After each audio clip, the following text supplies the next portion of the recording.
President Trump today announced that he will host the 2025 Kennedy Center Honors. Yeah, give him something stupid to do to keep him out of trouble. Hosting award shows is what he envisioned being president is in the first place. I'll now present the award for sexiest NATO ally, and congratulations to the women of Latvia. Ah, yes, Latvian women. He's right about that, isn't he? About the Latvian women? It's, you know, that Baltic Sea region, famous for, well, good things, let's say. Happy Thursday to you and welcome. The front page of the Washington Times today has a color photograph above the fold.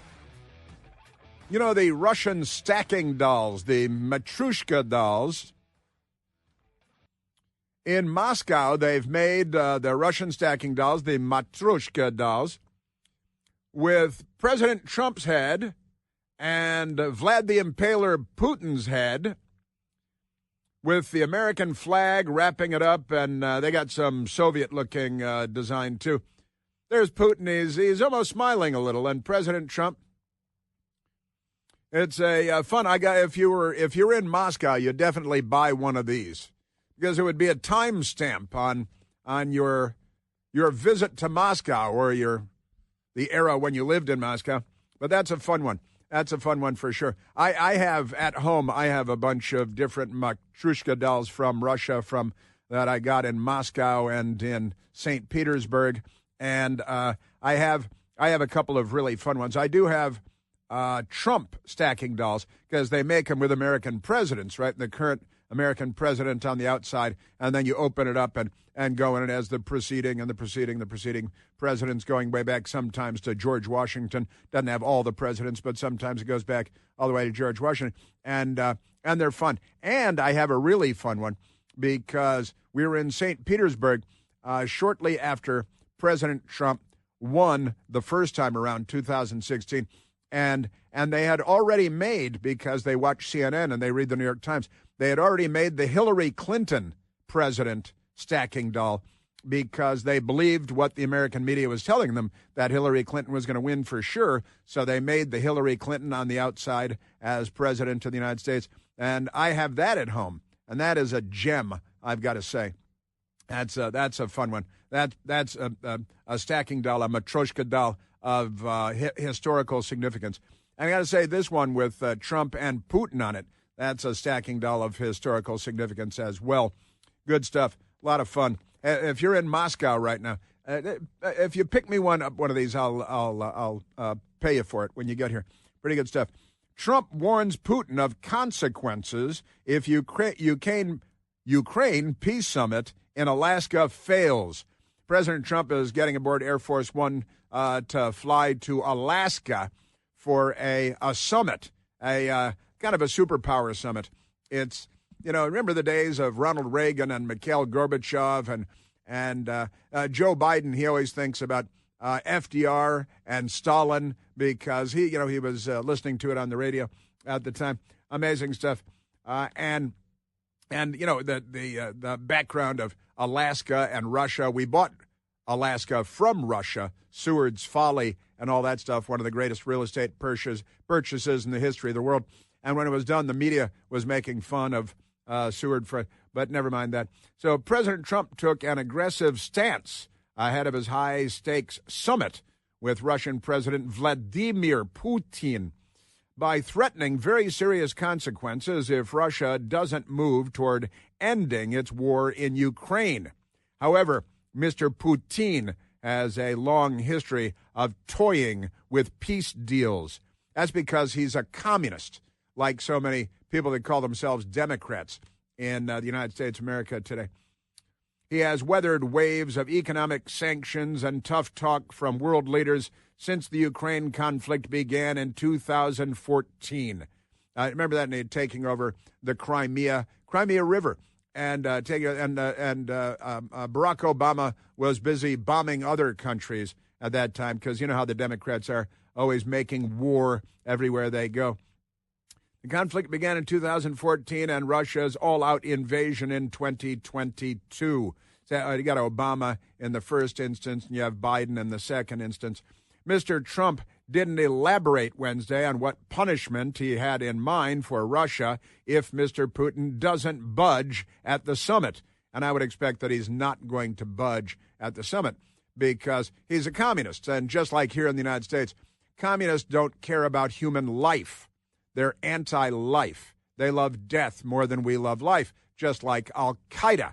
And really, the Democrat Party is right there with him at this point. Mr. Trump's views of the meeting Friday at Joint Base Elmendorf-Richardson in Anchorage, Alaska, is a crucial first step. Still, he said he needs to see a genuine commitment to peace from Mr. Putin before arranging the follow-up meeting, any follow-up meeting, to hash out a ceasefire deal. If the summit goes well, Mr. Trump said, a second meeting should begin almost immediately among himself, Mr. Putin, Ukrainian President Volodymyr Zelensky. Now, we have a couple of audio sound bites of President Trump talking about this because it is kind of a big deal, and he's kind of a big deal. He's bigger than Ron Burgundy, and Ron Burgundy was a big deal. So we got Putin. He's a communist. He's a KGB guy. He poisons his enemies with polonium-210, a few spoonfuls of, or is it spoonsful, of polonium-210, a radioactive isotope that will kill you slowly and painfully over time. He'll put it in your soup or your coffee to kill you. He'll, a woman, a reporter in Moscow angered him, and she was shot to death in the lobby of her apartment building. I think it was in the elevator, actually. And the Democrats are a lot like Russians, but Putin kills people. The Democrats kill a lot of people too for political reasons. They assassinate and kill people for political reasons. The Democrats do. They have a long and storied history of doing that. But let's go to President Trump because he's the president of the United States. He's trying to bring peace to Europe. Joe Biden just sent money and munitions because the military-industrial complex loves the Democratic Party, don't they? So President Trump, and I want him talking about crime-free Washington, D.C. as well. But let's go to President Trump talking about the summit, which President Trump is headed to. I'm not sure if he's flying out today or if he's just flying out tomorrow. If it were me, I'd probably fly today. It's a long flight. Get to Anchorage. I've flown to Anchorage more than once. And from Washington, it's a long flight. I think I've flown there from Andrews Air Force Base, as a matter of fact, now Joint Base Andrews. But President Trump, on the meeting with Vlad the Impaler Putin, President Trump wants to bring peace to the world. He should get the Nobel Peace Prize already. President Trump and a reporter, hey, what if Putin doesn't budge because he's a communist? Will Russia face any consequences if Vladimir Putin does not agree to stop the war after your meeting on Friday? Yes, they will. Yeah. What will the consequences There will be consequences. Sanctions, tariffs? There will be, I don't have to say, there will be very severe consequences. I don't have to say. I don't have to say. And it's a perfectly legitimate question. And that's the perfectly legitimate answer. You don't telegraph. You don't negotiate it at a press conference. You don't put it all out there. But President Trump, and I'm sure they're having powwows about this without Elizabeth Warren. Hi, how are you? Hi, how are you? I think I'll have me a beer. Elizabeth Warren, she's like a satire of U.S. Senator, the Democrat Party. They're amazing. President Trump, I don't have to say, and that's right. And President Trump talking about what happens when, and he said he's going to know within 2 minutes whether Putin is going to budge or not, and I believe that to be true. Reading the room, the vibe, the facial tics and gestures, that's how you know. You can't know before you get there. And he's a commie killer.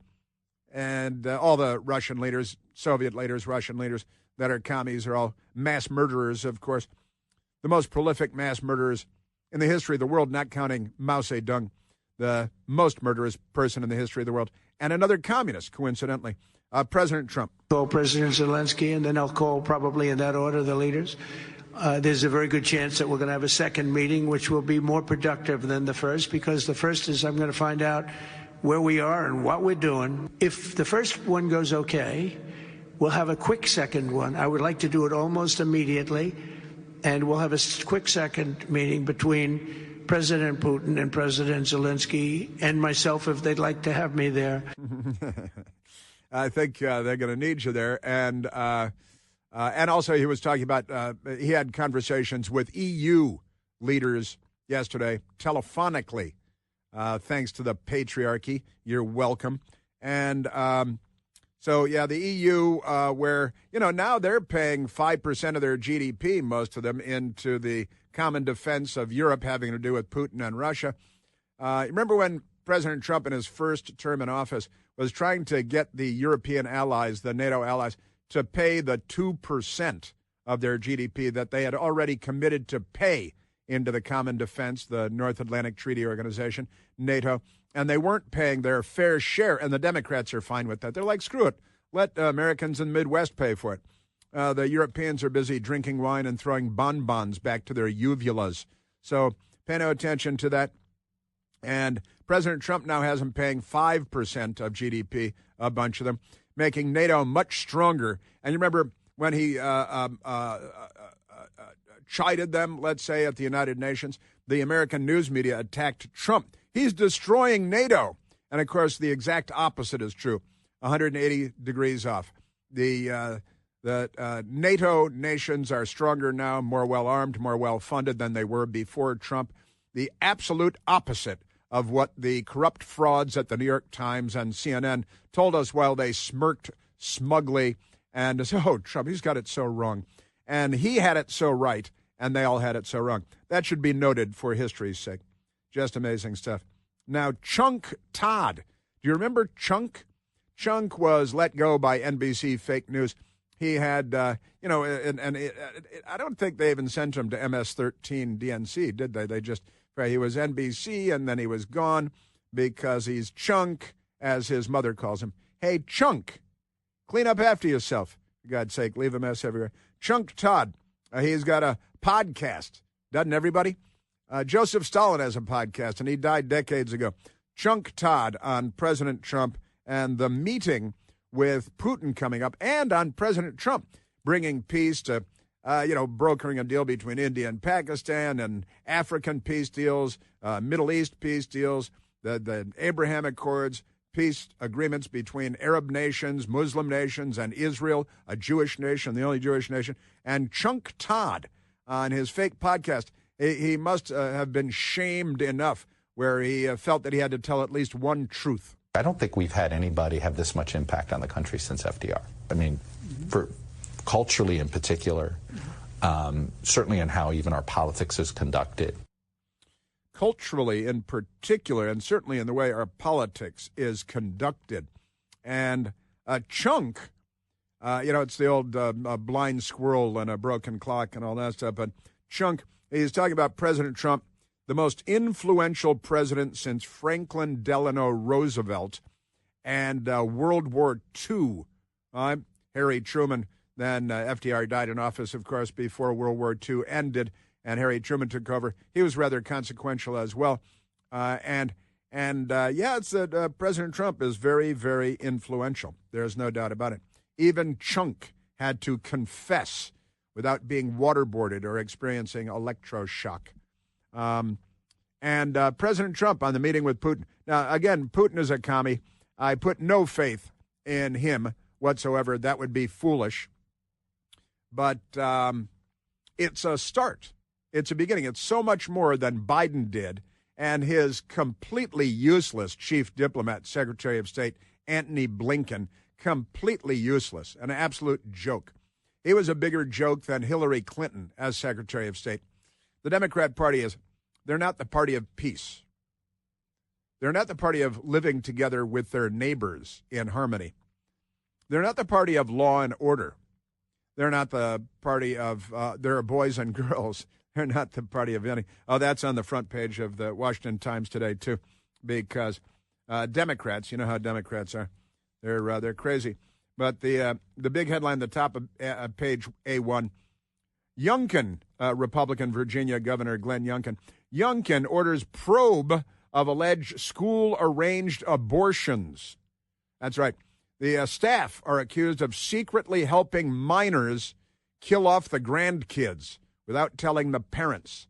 The Democrat Party is like a communist party. They really are. Now, I want to talk to you about living a better digital life. Do you have a digital life? Most of us do.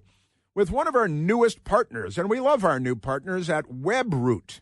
I chose WebRoot because of the total protection product that they have. WebRoot's all-in-one package includes options for individuals or families. Individual deal allows coverage for up to 5 devices. Your family deal, up to 10 devices with the family package. They've got you covered no matter what. WebRoot's coverage includes antivirus protection, identity protection, VPN backup, and a whole lot more. You don't need to be an adult because, we got kids on the internet, too, with iPads and phones. WebRoot wants to make sure your entire family is protected. For your toddler, for your senior citizens, they've got you covered. WebRoot allows my best girl and I to live a better digital life, and I can honestly recommend them to you. You should do the same. Right now, you can get 50% off of the WebRoot Total Protection Plan or WebRoot's Essentials Plan when you go to webroot.com/plant. That's me. Again, get 50% off because we hang out together. WebRoot's Total Protection Plan, WebRoot's Essentials Plan, when you go to webroot.com/plant. Yes, sir. And I've got President Trump, more of President Trump, talking about bringing peace to Washington, D.C. The Democrats are against peace in Washington, D.C. as well. That's coming up. Chris here with a list of things that none of us should trust. The Washington Post, the New York Times, anything on CNN. Here's a list of things that I do trust. The Washington Times. Support real journalism for just $1 a week at washingtontimes.com/Chris. We can grab a quick phone call. Let's go to Greg calling from Rockville, Maryland. Greg, you're on the Chris Plant Show. Hey, Chris. Hey, Greg. I love the show as always. Thank you. I wanted to talk. Yeah, so like Eleanor, you were touching on D.C. and crime, and I wanted to touch base on Delegate Eleanor Holmes Norton is 88 years old, and I don't know if you saw, but like Washington Free Beacon had a piece about how she's been pretty quiet about this, through this kind of policy change and the Trump and taking over with the National Guard, but then they linked to an article in July where Politico on the lefty Politico admits that they can't even quote her because she's so incoherent that when she gives quotes to them, her staff have to walk the quotes back. So this is the gerontocracy run amok. And then I saw Maxine Waters is turning 87 years old, and she's out there talking about a civil war if Trump keeps on, border enforcement. I mean, these people are insane and they're old. And insane, I think, is maybe more important of those two, the Democrats.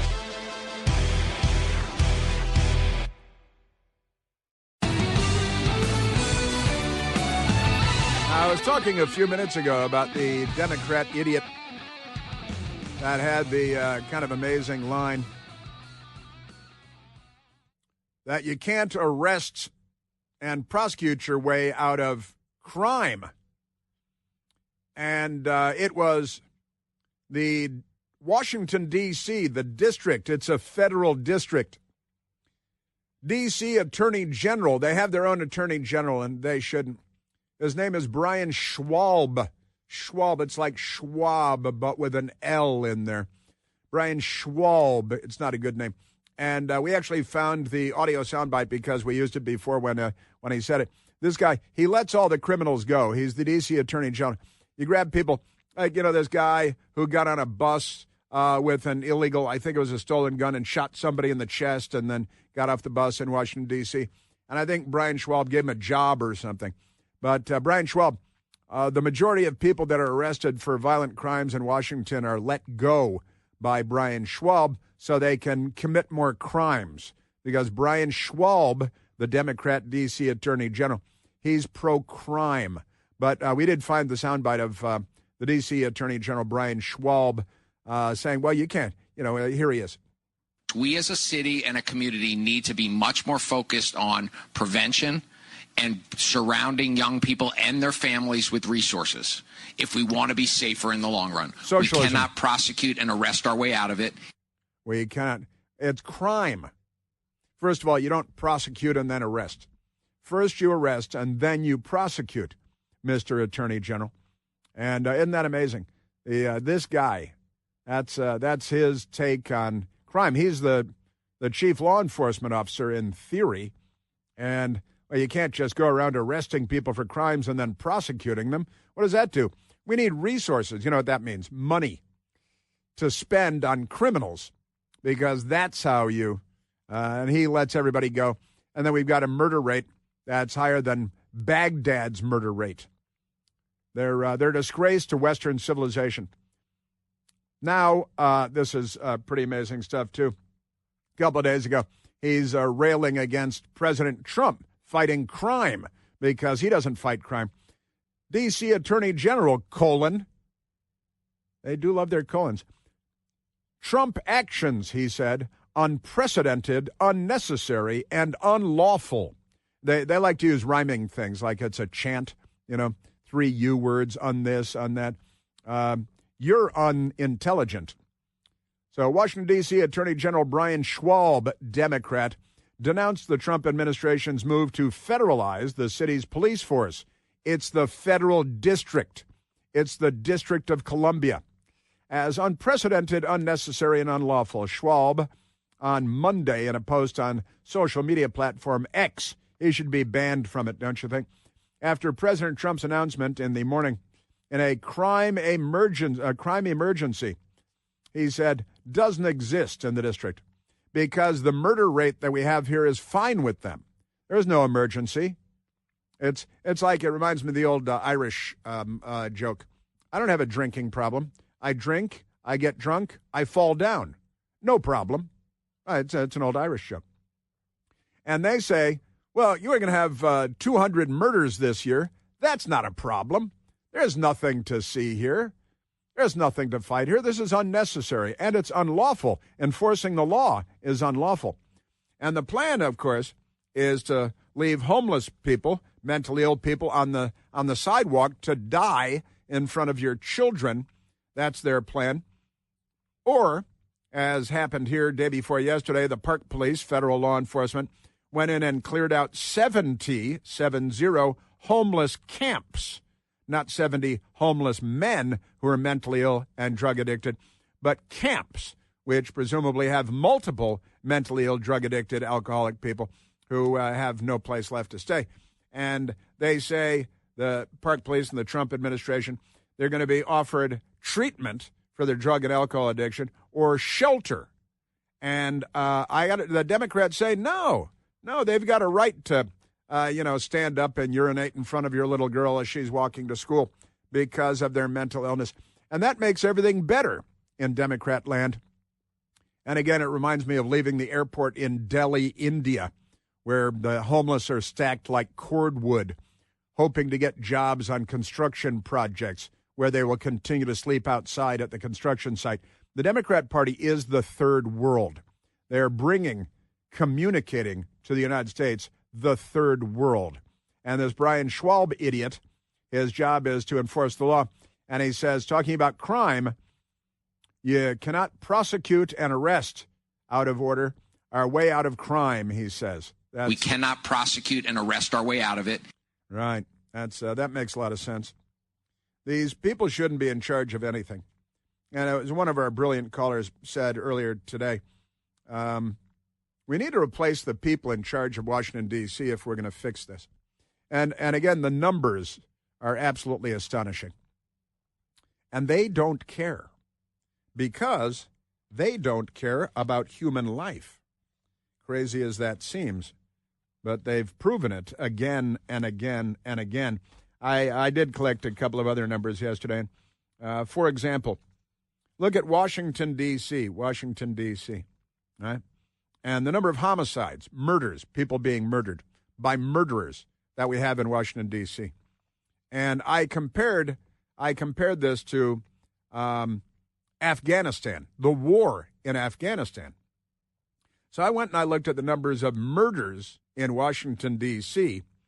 For the last 5 years of the war in Afghanistan, I compared the Americans killed in the war in Afghanistan, which is a country, not a city, that you can drive a golf ball across. 700,000 people in Washington, D.C., 68 square miles, Washington, D.C., versus Afghanistan. Washington, D.C., a city not at war. Afghanistan, a country at war. And in 2017, 15 Americans were tragically killed in the war in Afghanistan. 15. In Washington, D.C., and that's for the year 2017, 15 Americans were killed in the war in Afghanistan. In Washington, D.C., 116 people were murdered. In 2018, 16 Americans were tragically killed in the war in Afghanistan. 160 people were murdered in Washington, D.C. In 2019, 23 Americans were tragically killed in the war in Afghanistan. 164 people were killed, murdered in Washington, D.C. In 2020, 11 Americans were tragically killed in the war in Afghanistan nationwide. 195 people were murdered in Washington, D.C. In 2021, 13 Americans, because of Joe Biden's bad leadership, 13 Americans were tragically killed in the war in Afghanistan, and 224 people were murdered in Washington, D.C. Washington, D.C. is not a war zone. It's much worse than a war zone. Again, over that 5-year period, there were 78 people that were killed in the war in Afghanistan over the course of 5 years. And in a single year, or again, 78 people in 5 years, 78 Americans killed in the war in Afghanistan over the course of the last 5 years of the war. In the last single year of the war, 224 people murdered in Washington, D.C. And you know what the Democrats are fighting to do? To preserve the status quo. Washington, D.C. is more dangerous by various metrics, legitimate metrics, than was the war in Afghanistan. And the Democrat Party is fighting to maintain the status quo.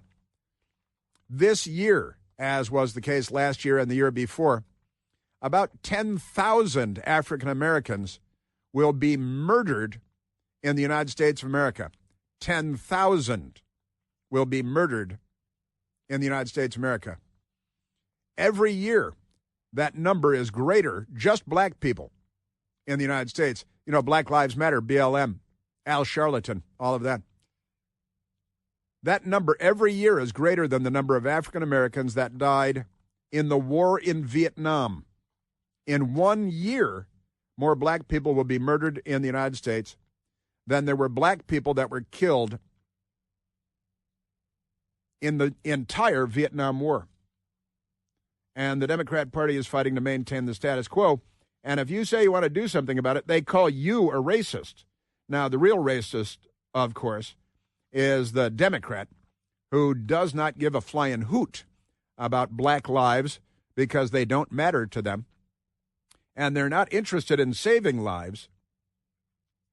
Just amazing stuff. Now, the Vietnam War, there were 7,243 black Americans that died in the Vietnam War. 7,243. In 2023, in the United States of America, 9,284 African Americans were murdered. And the Democrat Party, Barack Obama, doesn't have a thing to say about it. Not a thing. Al Sharpton doesn't have a thing to say about it. I've been talking about it for a decade and a half, maybe more. And I'm technically not black, although I have some characteristics, I've got to say. Now let's go to soundbite number 1 with President Trump yesterday, talking about fighting crime in Washington, D.C. And if you want to fight crime in Washington, D.C. and America's big cities, the Democrats want to fight you. They're against you because they're too busy taking bribes and money from the military-industrial complex and spreading war and mayhem and taking away your rights. Aren't they amazing? And again, the homeless, The homeless problem in Washington, D.C., which is gigantic, just huge. D.C. homeless begin to see the effects, the Washington Post says, of Trump's crackdown. You call it a crackdown. That's a negative term, isn't it? You're, again, offering shelter to the homeless and treatment for drug addiction and alcohol addiction. And the Democrats are against that because they want the homeless to die on the streets as they have left them to do now. They cleared out 70 homeless camps offering them treatment or shelter. The Democrats are against it. They want children growing up in like New Delhi, India, madness, poverty, mental illness, violence, and crime around them everywhere they go. And who was it? Kira Phillips the other day, now an ABC News reporter, formerly CNN reporter, and I worked with her at CNN. I always liked her, talking about a half-naked homeless man assaulting her on the sidewalks of Washington, D.C., in the shadow of the United States Capitol. Isn't that wonderful? But I was going to go to President Trump. Let's go to President Trump. He was at the Kennedy Center yesterday, and naturally they're attacking him, saying, gosh, why would he fight crime? Why would he want to see the homicide rates in the United States reduced, starting with the big cities? And again, Washington, D.C., I learned today, has a homicide rate that is 4 times the homicide rate that Los Angeles has. Now, they're a much bigger city with more people, so they have more murders, but the rate per 100,000 people is 4 times in Washington, D.C., what the homicide rate is in Los Angeles. President Trump at the Kennedy Center yesterday. Soon we will be a crime-free area. This is going to be a crime-free area, by the way. You'll be able to go out. People tell me they can't run anymore. They're just afraid. And they'll be running again. And they'll be running again, jogging, exercising, getting out and exercising. Like Rachel Morin was out for an exercise in Maryland, not too far from Washington, D.C., when an illegal alien gang member raped her and murdered her because of the Democrat Party. And her murder, the mother of 5, Rachel Morin, is 100% on the Democrat Party and the Biden administration. 5 motherless children, 100% on the Democrat Party.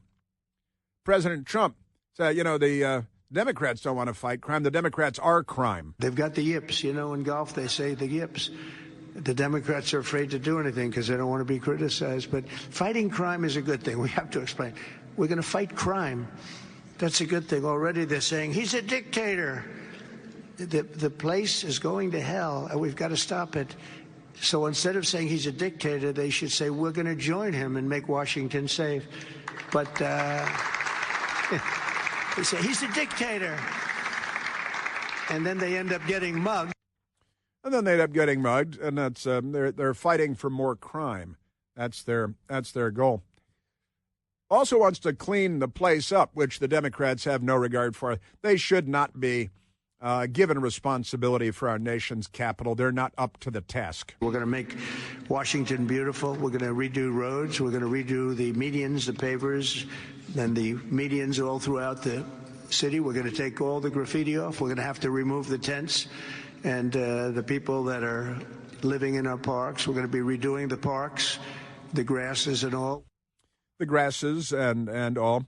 President Trump, national emergency, crime, murder, especially for black people. Well, if it's a national emergency, we can do it without Congress, but we expect to be to Congress before Congress very quickly. And again, we think the Democrats will not do anything to stop crime, but we think the Republicans will do it almost unanimously.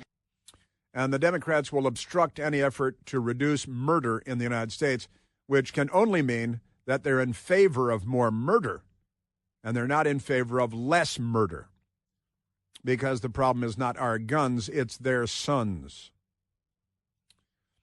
The big wireless companies are pulling one over on all of us. The joke is on us. It's time to make the switch to consumer cellular. Listen, I switch. I'm getting the same fast, reliable, nationwide big wireless coverage without the big wireless cost and hassle. It's not just about saving money, although that's real good.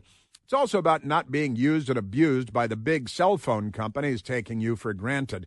You even have any idea how much data you use every month? Probably not. Most people don't. If you're over 50, you're using less than 8 gigs of data a month, according to all the numbers. But Big Wireless wants to shove you into an unlimited and expensive data plan because they need you to cover the cost of 18-year-olds using 10 times as much data as you. And if you're not using all that data, you're the one being used. I had enough of that stuff. And listen, Consumer Cellular, they've got the fix for this. They're going to save you the hassle and the money. They set me up with a service and a beautiful phone. It was so easy to make the switch, too. You make a phone call. You talk to an actual person. Don't have to go online. Call. Talk to an actual human being based right here in the United States of America, not on a space platform. And they're incredibly helpful. Only takes about 20 minutes to make the switch and save money and save hassle. So give them a call and make the switch today. Ask all the questions you have. Call them at 800-760-0702. That's 800-760-0702.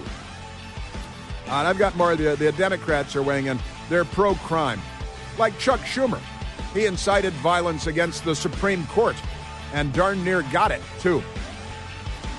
Got more on the Democrats and crime and mayhem coming up.